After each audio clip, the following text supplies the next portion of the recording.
In New Delhi, these men sort electronic waste from the garbage. They work nearly 12 hours a day for a mere salary of 110 euros per month.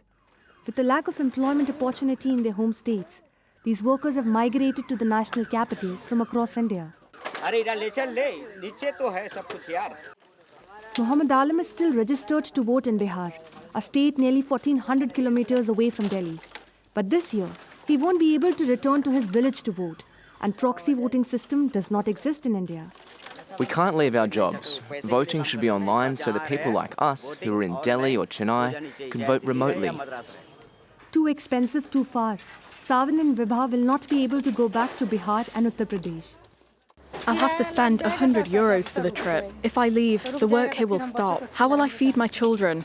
According to government figures, India has nearly 150 million daily migrant workers. As a result, the Election Commission of India reaches out to the families of migrant workers, convincing them to return home during elections, particularly in certain states like Jharkhand, one of the poorest in the country. We have identified 930 people who are currently outside the district. We're adopting different means to call them or visiting their homes in the village. Rajesh Rao works in the western Indian state of Rajasthan, which is nearly 1,500 kilometers away from his registered polling station. I travelled 3 days. I came to vote to choose the right politicians who will ensure a good future. Despite their large numbers, migrant workers remain invisible in the country's politics, says Mukta Nayak, a researcher on migrant issues.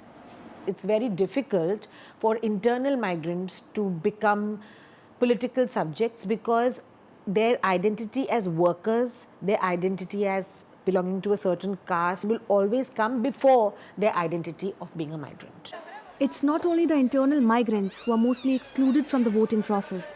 Over 17 million Indians living abroad also miss the opportunity.